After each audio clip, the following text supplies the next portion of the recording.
कितनी बड़ी विडंबना है। तो दोस्तों, मुझे लगता है कि आज का इस एरा का सबसे बड़ा जो नारा रहने वाला है वो यही है, बटेंगे तो कटेंगे। और ये सिर पर चढ़कर बोलता है, पूरे संसार के बोलता है, इसराइल से लेकर फिलिस्तीन तक बोलता है, और भारतवर्ष के स्टेट में बोलता है। और बिल्कुल सकारात्मक बात है कि बटिए मत, वरना आपको काट देंगे।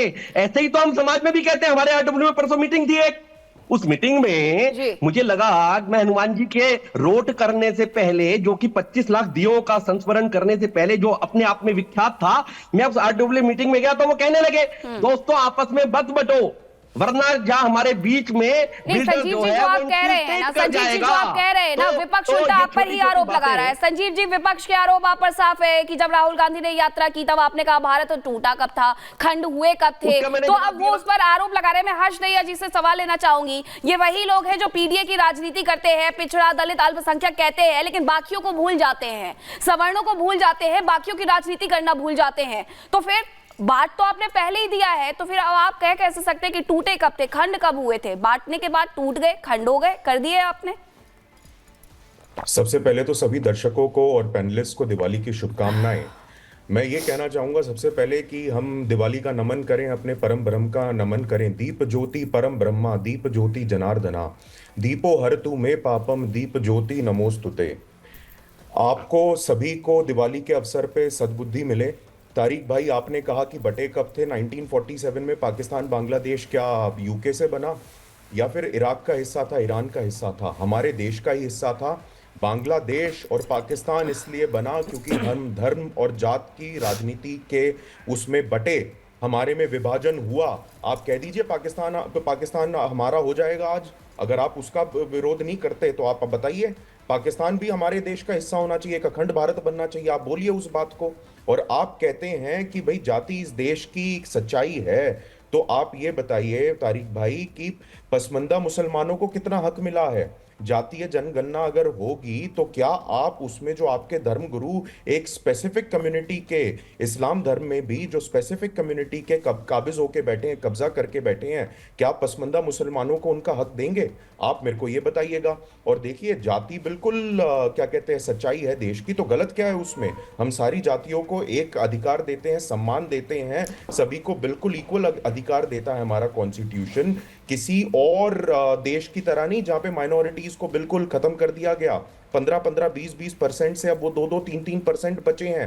हमारा एक ऐसा देश है जिसमें माइनॉरिटीज अच्छे से ग्रो कर रही हैं। हमारा वो देश है जिसमें पारसी इस देश में बिल्कुल पूरे एक तरीके से इज्जत के साथ और पूरे शानो शौकत के साथ रहते हैं। जहां पे उनको पूरी दुनिया में परसिक्यूट किया गया, हमारे यहाँ पे वो बिल्कुल सेफ हैं। तो ये देश माइनॉरिटीज के लिए और हर धर्म जाति के लिए बहुत सेफ देश है। तो यहाँ पे सभी को इक्वल अधिकार है, हमारा कॉन्स्टिट्यूशन पहले से देता है। ठीक है, वो पूरा का पूरा अधिकार। ठीक है, हर्ष जी वापस आ रहे हैं। तारिक खान कुछ कह रहे हैं, वापस लौटोगे तारिक जी? अभी चंद्रमोहन जी से सवाल नहीं हुआ है। चंद्रमोहन जी, एकता के संदेश में आ रही हूँ सर। अरे आप तो नाम लेते ही बोलना शुरू कर देते, रुक तो जाइए साहब, दूसरे को बोलने दीजिए। चंद्रमोहन जी, एकता के संदेश में दिक्कत क्या, मुझे ये बता दीजिए बस। देखिए, अगर एकता है तो फिर भाजपा और भाजपा के शीर्ष नेतृत्व को प्रॉब्लम क्या है? तो फिर भाजपा, जब देश के अंदर एकता है, आप भी कह रही हैं, अभी तारिक भाई ने बहुत अच्छी बातें कही, तो फिर संजीव उनियाल को और हर्ष को प्रॉब्लम क्या है? और देश के प्रधानमंत्री को प्रॉब्लम क्या है? फिर उनको ये क्यों कहना पड़ रहा है कि उन्हीं के मंत्री कहते हैं कि बटोगे तो कटोगे, और वो कहते हैं बटोगे तो एक नेक रहोगे? तो इनका मतलब क्या है, ये नहीं समझ पाया। नारे में दो सारांश आते हैं। एक है प्रेम की दुकान। प्रेम की दुकान वो है जो सबको अमन और भाईचारा सिखाती है, और बटोगे कटोगे का नारा ये हर चीज को दुकानदारी मत बनाओ। लेकिन देश को, देश की जनता को ये नहीं बता पाते, देश की जनता को ये नहीं बता पाते कि बटोगे किससे और कटोगे किससे। डर लगता है। पसमानदा मुसलमान की बात करते हो, पसमानदा मुसलमान का अधिकार किसने छीना है पता है आपको? और बटोगे कटोगे करते हुए जो कंट्रोल रेट की ब्रेड है वो 70 में बिकने लग गई, किसके राज में बिकने लग गई? एक दूध जो 30 रुपए का था 70 में बिकने लग गया, किसके राज में बिकने लग गया? बांटते बांटते ही तो आपने देश के अंदर आज गरीब का हक छीन के एक बड़े आदमी के पास दे दिया। और आप ये कहते हो कि इसके अंदर नाम लेते हुए डरते हो। हर चीज को दुकानदारी मत बनाइए। जी, आपका टाइम है, धर्म की, देश की बात है। जैसे लोग जाते हैं, हर एक चीज को दुकानदारी मत बनाइए, कमर्शियल मत करिए, इकोनॉमिक से मत जोड़िए। बीच में नहीं, अगर दम है तो बाद में बोलना, बीच में नहीं। रोकिए आप इनको, मैं बीच में नहीं बोलता हूं ना। आप जैसे लोग आठ भाई, ये बजे में दुकानदारी जाते क्यों कह हैं रहे हो और आप? जहर फैलाते इतना हैं, इंपॉर्टेंट टॉपिक क्योंकि चल रहा है, आपका दुकानदारी की मिशन बातें है। कर रहे हो। आप लोग दुकान क्या ऐसी दुकान? संस्था के What साथ do you mean जुड़े by हुए हैं दुकान? जहां क्या आठ होती है डब्ल्यू दुकान? के अंदर रह के भी देश, समाज, जाति की बात हो अरे रही है। देश के अंदर देश की सीमाओं नरेंद्र की बात मोदी हो रही है, प्रधानमंत्री है, संपदा की बात हो रही एकता और है, अखंडता की धर्म की बात करते हो रही है, हो। और आप दुकान की तो बात कर रहे आप हो। लोग कहते हैं कि बटोगे तो कटोगे। आप तो दुकान आप ये कर रहे हो बता दो, लगातार। नरेंद्र मोदी जी को समझा रहे हो, आप किसी दुकान और को कहाँ समझा पे, रहे हो? दुकानों की बातें अभी क्यों करते हो आपकी आप? बात बोलोगे, मैं सुनूंगा, अभी सुन के काउंटर संवेदनशील करूंगा। चंद्रमोहन जी, संदीप जी, एक एक करके बोलिए सर, आवाज नहीं आएगी, किसी की बात समझ में नहीं आएगी। संजीव जी बोलने दीजिए, छेड़ता है ना। संजीव जी बोलने दीजिए सर, आ रहे हैं चंद्रमोहन संजीव शर्मा। जी, आप बोल रहे थे, आप बोले थे, मैंने बड़े तसल्ली से सुना था, मैंने बहुत तसल्ली से सुना था। देखिए, देश के अंदर अमन और भाईचारा रहेगा तो देश तरक्की करेगा, और यही देश की फितरत है। और अभी एक मैं पिक्चर दिखाता हूं, संजीव उनियाल जी बता दीजिएगा मुझे, और स्पष्टता के साथ बताइएगा ये कि जो है ना, ये बटोगे, edited कटोगे, edited अगर हम ये चीजें चीज मत लेके दिखाइए। चलते हैं Allow तो मत देश करा के करिए इस तरह की प्रधानमंत्री picture ये तो दिखाने। कह देते हैं कि कपड़े देख के पहचाने जाते हैं, ये तो कह देते हैं कि अलगाववादी हैं, लेकिन उसी वर्ग के लोगों के साथ गले मिलते हैं जब बाहर जाके, तो वहां क्यों नहीं कहते ये बात? क्या देश का मुसलमान क्या बुरा बातें कर लगता रहे है हैं? आपको? और रही बात जाति की, जिस देश के अंदर आपके रहते हुए जाति सूचक के ऊपर एक निम्न जाति के वर्ग के ऊपर मूत्र विसर्जन हो जाए और आप मुख बने बैठे रहो, आप ही के रहते हुए और देश के शब्द प्रधानमंत्री बोलते के रहते हुए मेरे राष्ट्रपिता के ऊपर लहू लुहान कर दिया जाए और देश के प्रधानमंत्री को लज्जा शर्म आए थोड़ी देर के लिए और उसके बाद वापस टिकट दे दी बांट दी जाए। ठीक आप है। क्या सिखाना चाहते हैं देश को? अरे देश में अमन था, नहीं, एक सवाल तो ये इकट्ठा है, लेकिन आप चंद्रमोहन राजनीति जी, करके उससे मेरा अगला बांटिए सवाल मत। तारिक और जी आप से है। जैसे लोग तारिक जी, आप खबरदार हो जाओ, बताइए जो कि वो 8W कुछ में करें जाके तो जहर राजनीति, फैलाते हो, वो कुछ करें उसको तो राजनीति राजनीति, तक लेकिन रहने दो, आप कुछ करें वो मत लेके राजनीति जाओ। नहीं है, ऐसा क्यों?